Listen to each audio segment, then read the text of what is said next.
Il-jum ta' tnejn sebaħ biqtil doppju fisqaq fil-Gargur. Kevin Mikallef ta' 42 sena mill-Gargur qatel lill-ommu u lil-situ fil-kamra tal-ħasil tad-dar tagħhom b'diversi daqqiet ta' sikkina tal-ħobs f'onqhom u f'sidrhom. It-tija Marija Carmela Fenek li huwa mifhum li kienet tgħix taħt l-istess saqaf magħhom mietet fuq il-post filwaqt li ommu Antonja mietet madwar 3 sigħat wara fl-isptar Mater Dei. Kien għal-ħabta ta' 6:30 ta' filgħodu meta l-kwiet u l-ħemda fil-Gargur inkisru meta raġel ta' 42 sena qatel lil-situ 74 sena fit-triq Fidel Zarb fil-Gargur stess filwaqt li darab għall-mewt lill-ommu ta' 71 sena li ttieħdet l-isptar Mater Dei permezz ta' ambulanza. Kollox beda b'argument kmieni filgħodu b'sorsi qrib l-investigazzjonijiet tal-pulizija jgħidu ma' One News li l-aggressur għalilhom li għamel dak li għamel għax kellu suspett li ommu u tsitu kienu qegħdin jitfawlu l-kalmanti fil-kafè li t-tija kienet tagħmillu flimkien ma' kisra ħobs ta' kull filgħodu.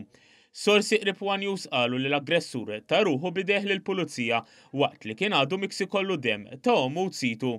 Jider li l-argument beda ma' tsitu kien hawn li daħlet ommu Antonja li provat tferraqhom iżda spiċċat għaleta jew ukoll. Skont l-istess sorsi l-pulizija mhix mistennija tressaq lill-aggressur il-qorti qabel ma jaraw il-psikjatri dan għal-fatt li r-raġel ibati minn xi kundizzjoni li taffettwa l-moħħ. Fil-fatt huwa kien għadu ma ġiex interrogat sa tard it-tnejn wara nofsinhar. Madankollu il-pulizija xorta mhix teskludi li tressqu l-qorti u tixlieħ bil-qtil Tommu u tsitu. Għal xi ħin l-aggressur inżamm arrestat fuq ix-xena tar-reat biex imbagħad għal-ħabta ta' 8:15 dan ittieħed lejn l-Isptar Monte Carmeli. Jidher li l-aggressur li kien jagħmel xogħol ta' kisi qatt ma xellef difreħ mal-ġustizzja bil-ġirien isostnu ma' One News li ma setgħux jemmnu dak li ġara u ddiskrivew lil Kevin bħala raġel twajjeb u bilkemm kien jolli rasu mill-art. Sorsi qrib l-investigazzjonijiet qalu li s-sikkin użata fid-delitt instabet fid-dar.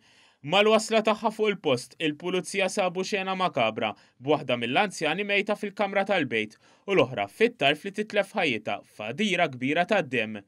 Flimkien mal-pulizija waslet ukoll l-ambulanza li ħadet lilhom l-isptar iżda ġiet iċċertifikata mejta ftit tas-sigħat wara kawża tal-ġrieħ li ġarbet. Il-kadavru ta' Marija nħareġ mid-dar tal-familja Mikallef għal-ħabta tad-9:15 ta' filgħodu u ttieħed bil-ħers sabiex saret l-awtopsja fuqu matul il-jum.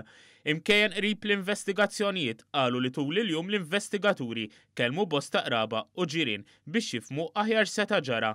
Is-sorsi qalu li ma jidhirx li dan l-omiċidju doppju kien xi wieħed ippjanat minn qabel. Dwar il-każ infetħet inkjesta immexxija mill-Maġistrat Claire Staffrat Żamid li ħatret bost esperti biex jassistuha. L-investigazzjonijiet tal-pulizija qed jitmexxew mill-Ispettur Kertzara mill-iskwadra tal-omiċidji bil-għajnuna tad-Distrett tal-Pulizija ta' Birkirkara immexxi mis-Supredendent Anthony Kassar.